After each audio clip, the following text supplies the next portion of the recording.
En partenariat avec les œuvres pontificales missionnaires, KTO vous présente des témoins de la mission à travers le monde.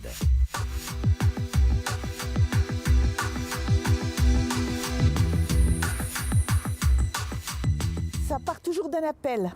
C'est Monseigneur Abastaflor, qui était à ce moment-là l'évêque de Potosi, qui a demandé s'il n'y avait pas une possibilité de venir donner un coup de main dans ce diocèse reculé de Bolivie.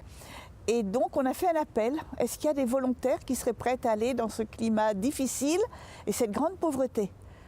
Un certain nombre de sœurs ont répondu, on a un peu sélectionné une équipe et elles sont parties. Pendant une année, on les a financées pour qu'elles ne travaillent pas autrement que pour découvrir les gens. On a une sœur qui a été garder les moutons avec une bergère, une autre qui a pris des cours de quechua, une autre qui est allée assister à ce qui se faisait dans les écoles, pour qu'au bout d'un an, elles puissent voir comment elles pourraient gagner leur vie et servir ce peuple. Dans mon institut, nous sommes essentiellement éducatrices. Donc mes sœurs sont allées faire la classe dans des villages ou des tout petits collèges reculés, où elles partageaient pendant une semaine la vie des élèves et des maîtres dans des toutes petites chambres, sans eau, sans toilette, sans... Et c'était d'abord ce témoignage de proximité de l'Église, qui partageait la vie des maîtres comme ils étaient.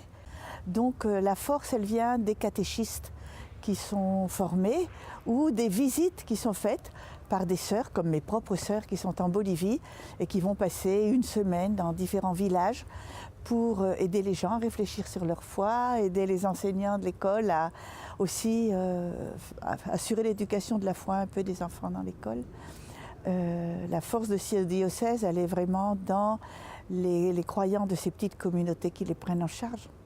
Et dans mon institut, quand on fait une fondation, c'est toujours quelque chose de provisoire dans le sens que les étrangères, entre guillemets, qui partent, elles partent pour laisser la place après aux femmes du pays qui voudront bien rejoindre notre propre vocation. Et c'est ce qui est en train de se passer maintenant en Bolivie.